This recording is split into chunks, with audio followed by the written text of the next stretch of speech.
Untuk soal nomor 1 bagian A, apakah dibutuhkan implementasi ERP sistem pada NSF? Implementasi Enterprise Resource Planning System sangat dibutuhkan oleh NSF karena beberapa alasan berikut. Yang pertama yaitu integrasi data. Saat ini NSF menerapkan sistem yang terpisah di mana divisi penjualan memakai lembar kerja dan gudang melakukan pencatatan secara manual. ERP mampu menggabungkan seluruh data ke dalam satu sistem terpadu, sehingga meminimalisir kesalahan dan pengulangan data. Lalu yang kedua yaitu efisiensi operasional.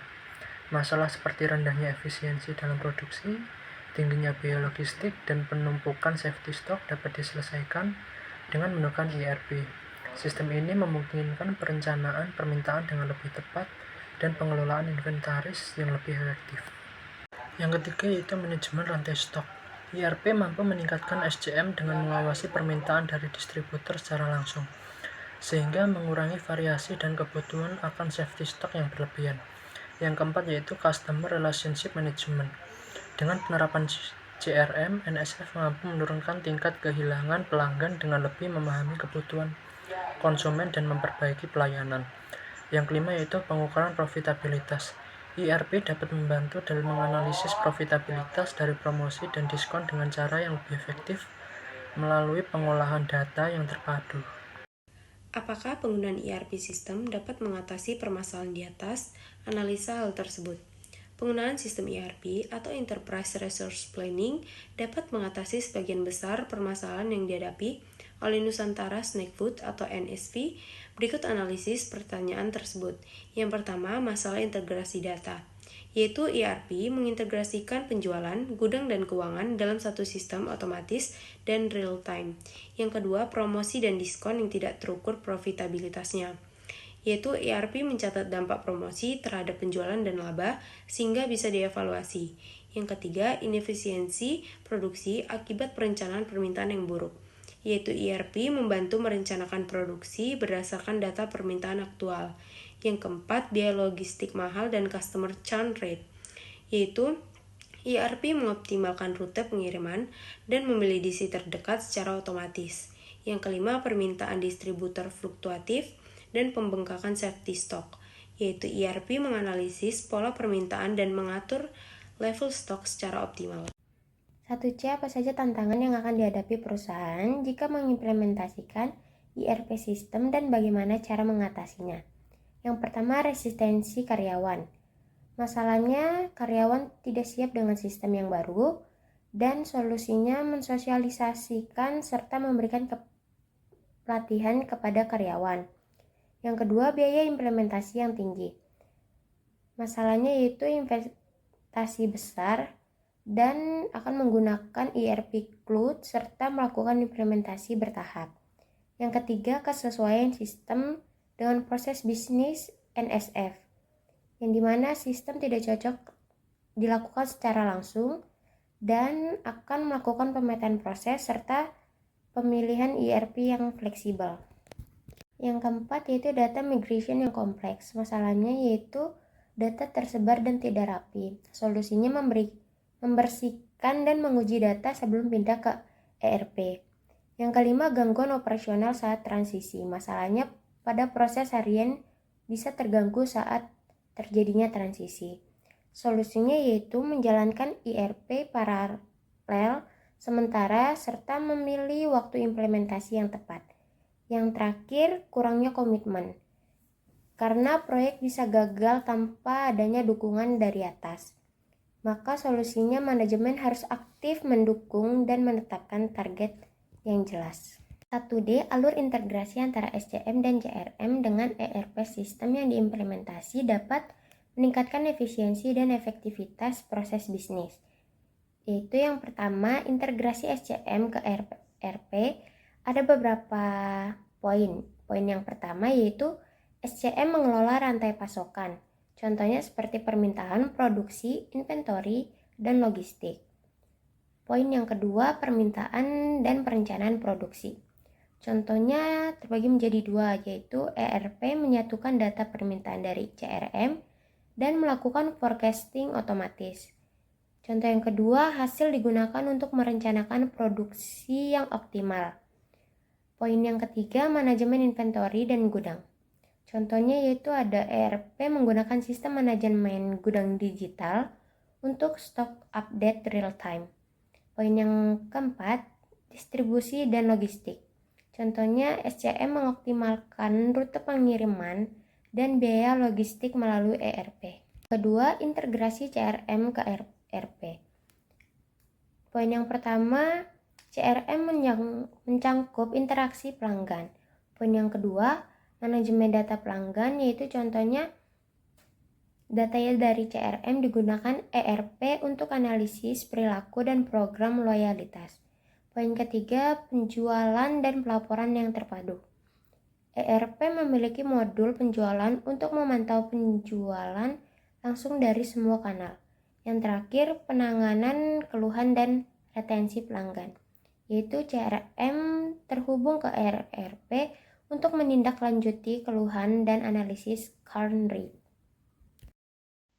Model penjualan yang dilakukan oleh RF saat ini adalah model hybrid yang mencakup penjualan langsung, distributor pihak ketiga, serta penjualan digital melalui marketplace. Model ini dapat membantu meningkatkan pemasaran mereka karena yang pertama ada diversifikasi saluran penjualan. Jadi dengan berbagai saluran ada NSF dapat menjangkau berbagai segmen pasar dan meningkatkan visibilitas produk mereka. Yang kedua, peningkatan akses pasar. Untuk penjualan digital melalui marketplace memungkinkan NSF untuk memperluas jangkauan ke pelanggan yang lebih luas dan meningkatkan peluang penjualan. Yang terakhir yaitu fleksibilitas dan adaptasi. Jadi model ini memungkinkan NSF untuk menyesuaikan strategi pemasaran sesuai kebutuhan pasar dan tren digital saat ini. Namun, keberhasilan pemasaran juga bergantung pada integrasi dan pengelola data dari semua saluran tersebut yang sudah saya sebutkan sebelumnya, di mana saluran tersebut yang saat ini masih terbatas karena penggunaan spreadsheet dan pencatatan itu masih manual. Oleh karena itu, meskipun model ini memiliki potensi optimalisasi melalui sistem ERP dan digitalisasi proses akan lebih mendukung peningkatan pemasaran secara efektif. Dengan menggunakan Privat Industrial Networks, Nusantara Snackfood dapat mengintegrasikan sistem penjualan dan gudang secara lebih efektif, memungkinkan analisis data yang lebih baik untuk promosi dan diskon, serta perencanaan permintaan yang lebih akurat. Hal ini akan mengurangi biaya logistik dan mengoptimalkan pengelolaan safety stock sehingga mengurangi resiko customer churn rate. Oleh karena itu, meskipun Nusantara Snackfood telah menggunakan marketplace, pengembangan Privat Industrial Network tetap relevan dan dapat memberikan solusi yang lebih komprehensif untuk meningkatkan kinerja bisnis secara keseluruhan. Dengan menggunakan Privat Industrial Networks, Nusantara Snackfood dapat mengintegrasikan sistem penjualan dan gudang secara lebih efektif, memungkinkan analisis data yang lebih baik untuk promosi dan diskon, serta perencanaan permintaan yang lebih akurat.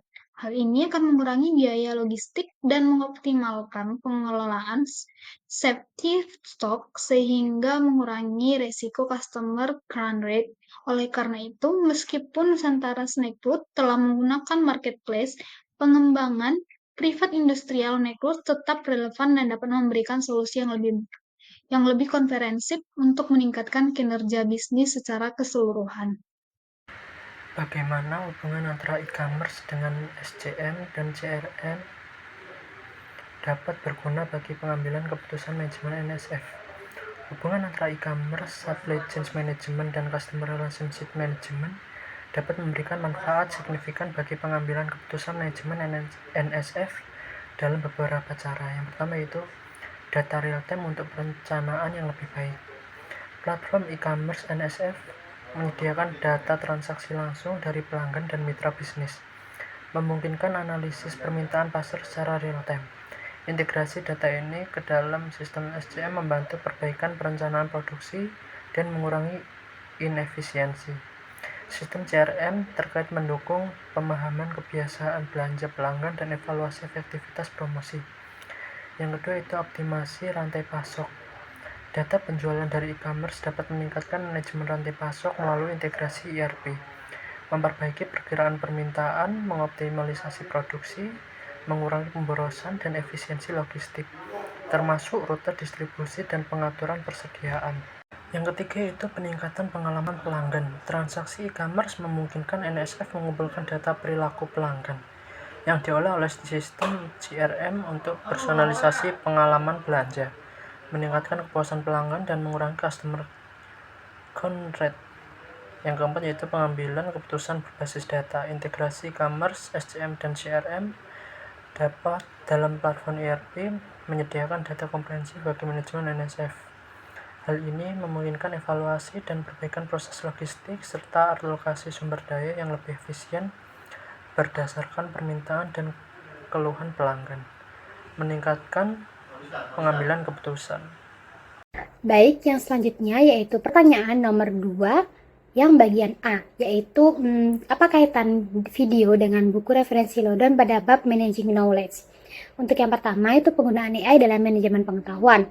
Walmart menerapkan generatif AI, agentic AI, dan quantum computing untuk mengelola pengetahuan secara besar-besaran, mendukung konsep Knowledge Work System atau KWS yang membantu organisasi dalam menyimpan dan menyebarkan pengetahuan. Yang kedua yaitu transformasi pengalaman pelanggan dan produktivitas. AI meningkatkan pengalaman pelanggan dan produktivitas karyawan melalui Enterprise Knowledge Management System atau EKMS dan alat kolaboratif memastikan informasi tepat waktu untuk semua pemangku kepentingan. Kemudian yang ketiga yaitu inovasi berbasis pengetahuan. Walmart berinvestasi dalam inovasi masa depan seperti machine learning dan quantum computing, mencerminkan prinsip organisasi pembelajaran yang terus beradaptasi dan berinovasi. Menurut Anda, implementasi AI tersebut apa sudah tepat digunakan oleh Walmart? Mengapa? Nah, sebelum menentukan implementasi dari AI sudah tepat digunakan oleh Walmart, dalam video dijelaskan bahwa perlu mengevaluasi tantangan yang akan dihadapi di masa depan. Berikut tantangan yang akan dihadapi, yaitu yang pertama, privasi data. Penggunaan data pelanggan harus mematuhi regulasi privat yang ketat. Nah, yang kedua, integrasi sistem. Memastikan bahwa sistem AI terintegrasi dengan baik dalam infrastruktur yang ada.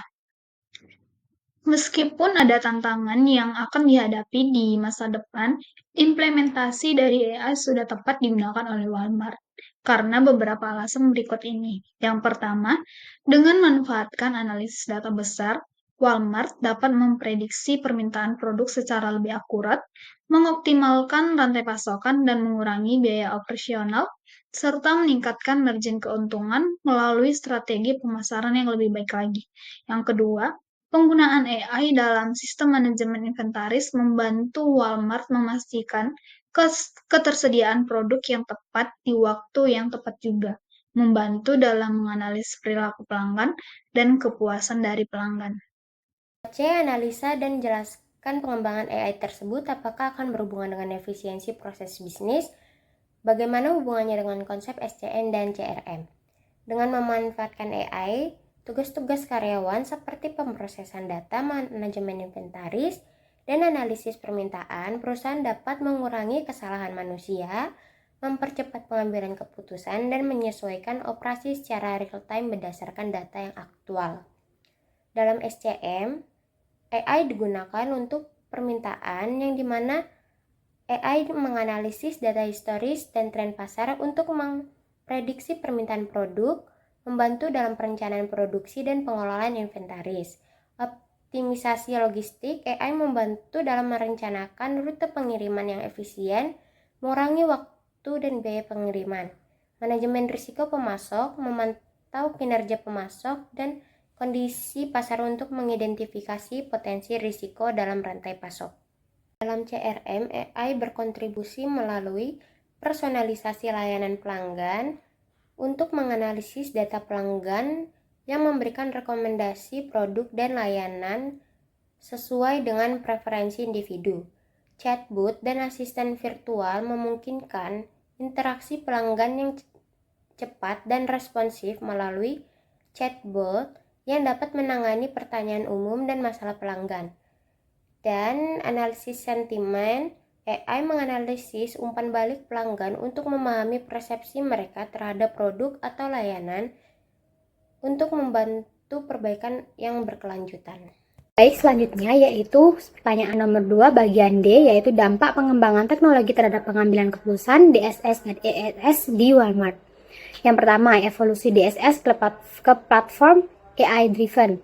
Walmart menggantikan DSS tradisionalnya dengan platform Luminate dan Scintilla. Luminate ini meningkatkan kolaborasi dan analisis data untuk keputusan cepat, sedangkan untuk Scintilla itu menawarkan wawasan belanja pelanggan dan data penjualan yang lebih responsif terhadap kebutuhan retail modern. Untuk kedua, yaitu penerapan AI generatif dalam pengambilan keputusan. Walmart telah menggunakan AI generatif melalui alat Wally untuk membantu pedagang menganalisis dan penjualan dan membuat keputusan mengenai pemilihan produk dan penetapan harga. Alat ini untuk mempercepat analisis data dalam hitungan detik dan mengurangi waktu analisis manual. Selanjutnya yang ketiga, yaitu pengembangan AI Shopping Agent. Walmart mengembangkan agen belanja AI untuk membantu pelanggan melakukan pemesanan ulang dan merencanakan pembelian sesuai preferensi mereka. Agen ini dirancang untuk berinteraksi dengan pihak ketiga, meningkatkan interoperabilitas dan pengalaman belanja yang lebih personal. Kemudian yang keempat, yaitu optimalisasi operasional melalui AI. Kemudian masih di soal yang sama, yang nomor 2 bagian D, tetapi untuk analisis tipe keputusannya cocok dengan output dari pengembangan teknologi. Jadi dibagi menjadi 3 kategori. Yang pertama, keputusan terstruktur, yaitu rutin dan dapat diotomatisasi seperti pengelolaan inventaris, sistem DSS, dan platform seperti Scintilla efektif untuk mendukung keputusan ini. Yang kedua, keputusan semi terstruktur, yaitu memerlukan analisis data dan penilaian manusia seperti perencanaan promosi. Alat seperti Wally membantu analisis data tepat dan untuk keputusan yang lebih baik. Kemudian yang ketiga, yaitu keputusan tidak terstruktur, kompleks dan tidak rutin seperti strategi bisnis jangka panjang. ESS dan AI dalam platform seperti Luminate memberikan wawasan untuk keputusan strategis dan eksekutif. Untuk soal nomor 3 bagian A, mengapa TikTok tidak dapat diakses di Cina padahal developer dari negara tersebut? Yang pertama, karena kebijakan internet Cina yang ketat, yaitu dengan sistem Great Firewall. Pemerintah Tiongkok memiliki aturan, sensor, dan pengawasan internet yang sangat ketat bagi TikTok. Sebagai platform global, TikTok tidak dapat mengikuti standar sensor dan kontrol yang disyaratkan oleh Cina. Oleh sebab itu, pemerintah Cina tidak mengizinkan TikTok beroperasi di dalam negeri. Yang kedua, yaitu karena adanya versi lokal atau Douyin yang sudah mematuhi regulasi Cina. ByteDance memisahkan Douyin dan TikTok untuk mematuhi regulasi lokal masing-masing negara. Hal ini juga membantu ByteDance mengelola data pengguna secara terpisah dan menyesuaikan konten sesuai dengan norma sosial dan hukum di masing-masing wilayah. Adanya perbedaan aplikasi TikTok antara di Cina dengan negara lain, apakah dapat berdampak pada bisnis internasional perusahaan? Yang pertama, fragmentasi pasar dan strategi bisnis. ByteDance bisa memaksimalkan potensi bisnis di 2 pasar besar, yaitu domestik atau Cina dan global atau TikTok. Pemisahan aplikasi memungkinkan fokus yang lebih tajam terhadap preferensi dan kebijakan lokal, tanpa mengorbankan pertumbuhan global. Yang kedua, pendapatan terbagi dari 2 sumber. Bisnis internasional atau TikTok kurang menjadi prioritas monetisasi dibanding Douyin. 80% pendapatan ByteDance pada paruh pertama 2023 berasal dari Cina, khususnya dari Douyin. Douyin menghasilkan sekitar 21 miliar dolar Amerika Serikat dari iklan digital. Selanjutnya, apa yang harus manajemen dan organisasi pertimbangkan jika ingin mengembangkan e-commerce di market Cina, mengingat TikTok merupakan salah satu platform sosial media yang juga digunakan untuk e-commerce, bahkan telah bekerja sama dengan marketplace untuk memudahkan pembeli yang merupakan pengguna TikTok.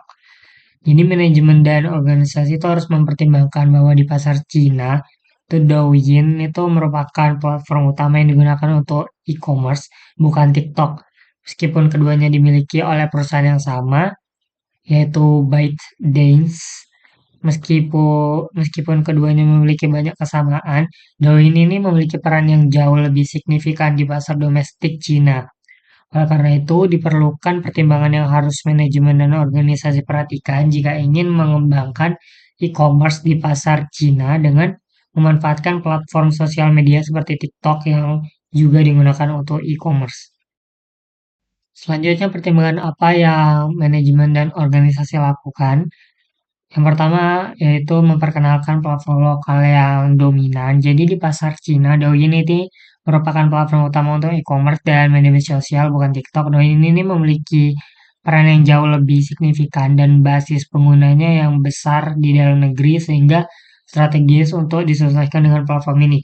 Yang kedua yaitu menyesuaikan strategi pemasaran dan penjualan. Mengingat Douyin memiliki antarmuka yang mirip dengan TikTok tetapi berbeda secara lokal, manajemen perlu mengembangkan konten dan kampanye yang sesuai dengan preferensi pengguna di platform tersebut untuk meningkatkan efektivitas pemasaran. Yang ketiga yaitu menjalin kemitraan dengan marketplace lokal. Ini untuk memudahkan proses transaksi dan meningkatkan aksesibilitas, penting untuk menjalin kerjasama dengan marketplace lokal yang sudah mapan di Cina. Hal ini akan membantu mengurangi hambatan logistik dan regulasi. Yang keempat yaitu memahami regulasi dan kebijakan lokal. Mengingat adanya regulasi ketat di Cina terkait media sosial dan e-commerce, organisasi harus memahami dan mematuhi kebijakan lokal agar operasional berjalan lancar dan sesuai hukum. Yang kelima, memperhatikan perbedaan akses dan regulasi internasional. Mengingat TikTok tidak bisa diakses di Cina dan beberapa negara lain, serta adanya perbatasan di AS, penting untuk menyesuaikan platform dan strategi pemasaran sesuai dengan regulasi di masing-masing pasar. Dan yang terakhir ada memperhatikan pendapatan dari pasar domestik. Karena sebagian besar pendapatan ByteDance itu berasal dari pasar Cina melalui Douyin. Pengembangan e-commerce harus diarahkan untuk memaksimalkan potensi pasar domestik yang besar.